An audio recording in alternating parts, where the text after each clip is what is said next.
just a short video. I'm just re-wicking my vape, as you may be able to see, and I'm just showing you really how I get the coil in for the UWELL crown tank.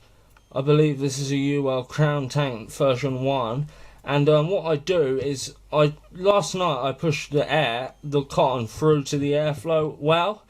You don't really want to do that. What you want to do is you want to spread the cotton evenly around the side of the inner side, not past the thread, not extruding the thread, but you want to push it around the side evenly, and then when you put the RBA head on, you will be left with actually a pretty decent little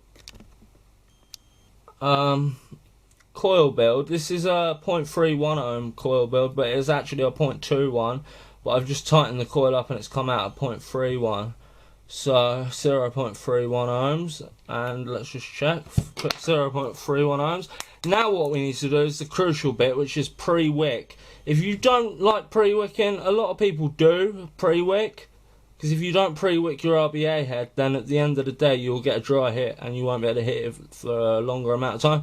By saturating the cotton with e-juice, you're actually making your job of when you put the tank back together, you're making it so it'll uptake e-liquid at a lot quicker rate, because it's already well saturated. And if you don't well saturate your cotton, this is how you do it. It's just basically just touching the bottle of juice onto it, and it's quite a simple procedure that I'm carrying out here to do that. Anyway, we got the RBA head back here now. I don't know if you can really see that. And the way this goes is you've got two lines, slots. I don't know the size of them slots, but this is the UWELL RBA head. And what you do is these slots always go towards the cotton, never towards that metal. So what you really want to do is, what I like to do is push it down as far as I'm possibly going to be able to get it, like that. And then what I do is actually something some people would say pretty stupid, but I push it just to force it through that cotton on the side of a desk or on something solid, basically. And what that actually does is that compresses the cotton, and it also cuts it to a degree of, oh shit, my camera's fell over. It actually cuts the cotton a little, which is not really what you want, but it's kind of ideal to do this, really. As I'm doing it, you can see it takes quite a bit of pressure to do this bit, but it's worth it at the end of the day. It really is worth it.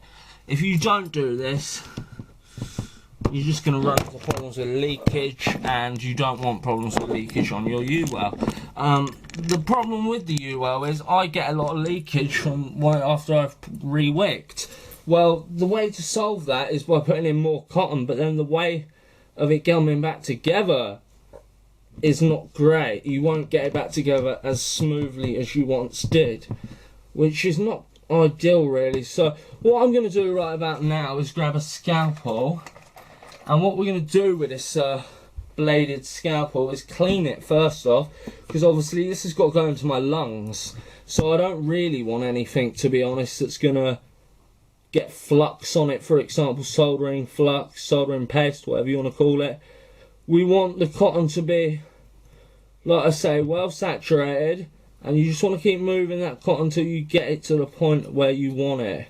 Like that, look. And that's it. It's as simple as that with the UWELL. But the RBA head for these, they're good. They're fairly decent. I mean, it is what it is, and it works, so I'm not complaining as of yet. By doing that now, as you can see, I've freed up some space, but more importantly, this RBA head should just slot the fuck back on. If we just let the rag that I've got, and I always keep an old rag when I'm doing this sort of things nearby. I like to call it old rag, old slag, whatever you want to call it. Just to inhibit and to enable you to push this down neatly. You don't need to be so fucking, like, you don't need to be really bloody, I guess the word would be careful, but you do want to be fairly careful at the same time, because there's nothing worse than getting it all back together as a tank and then realising, shit, I didn't put this in, or I didn't wick it right and now it's leaking. That can be undesirable. Just by banging that down, look. I always remove the RBA head with a plier. It's a pair of pliers, so that's fine. But by pushing that down, you want to make sure it's flush-ish, and like that. And then what you want to do is take your scalpel that I just grabbed, and you just want to cut. Scalpels aren't crucial for doing RBAs though. I would not say so. You don't really use a scalpel in your vape toolkit, to be honest. If you own a vape toolkit, I've got a vape toolkit up there that I built, and it's part of the Coil Master kit. Some of the stuff in there is, and some of the stuff's just little bits, odds and ends that I've collected over the years of vaping. And I keep it in a blue Toolbox Mux coil kit, so I know that's my coil kit. Right, after installing that RBA head, as you can see, it's installed. And if we take a toke on this in a minute, or a toot, have a toot on this in a minute, in about 2 or 3 minutes, after tightening down the tank, so we're just going to tighten that back down, which I've done to a reasonable degree, but I'm going to get the pliers on that so that it inhibits the ability to basically tighten it as much as possible, because if we don't, you want to grab it by the metal and give it a good old little twist like that. Sorted. Now what you do is you just take your UWELL crown, unscrew the top, because it's top fill tank, which is what nowadays I never vape anything that hasn't got top fill or it's not easy to refill, because at the end of the day you're going to be vaping, you're going to want more juice, you're going to want all that fun stuff, and if you don't have a top fill it just makes it a nightmare to get juice into your tank. Well, that being said, I've completed our mission, guys. My mission, which was to re-wick this. So if we were to take a toke of this, once I've turned the vape on, it's not leaking. I mean, you can see it leaks a bit, but that's expected as I've just pre-wicked. Just put it on its side for a minute, and if you notice a lot of juice leaving the tank, you're probably going to want to re-wick again right about this point. If you don't see a lot of juice leaving the tank, and you've turned the tank back up right, and it's not lost a substantial amount of juice, then you know that realistically you've just done it right and the correct way. I mean, there's different ways, people have different takes on re-wicking RBAs. I mean, personally, I just like building coils. But with that being said, basically, as you can see, I rebuilt it. And as you can see, like I say about that juice set bit, you don't want to be losing so much juice that it's an unreasonable viable option. I think RBAs, rebuildable atomizers, not RDA, not rebuildable dripping atomizers, but RBAs are the way of the Jedi. The future.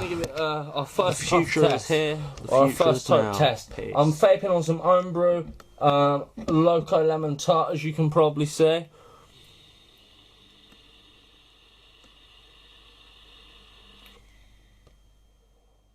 Another thing is I've been getting into temperature mode on my vapes because it enables you to, it allows me actually to take a longer drag, and it's still with keeping the air cool, the vapor cool, whilst giving consistency. That's why I went for temperature mode nowadays. I used to be a wattage vapor, but now I've changed to temp mode in degrees Celsius. I find it a lot more better. I rarely get a dry hit, to be honest, and that's at 175 degrees Celsius, as you can probably tell and see. Well, that one, there we are, 175 degrees Celsius, and we're running at 0.27 ohms, which should jump up, down, or up.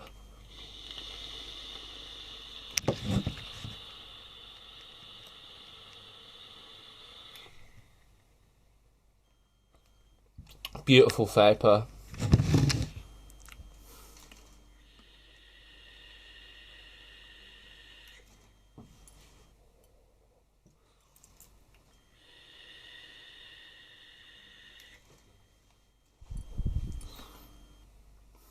Peace.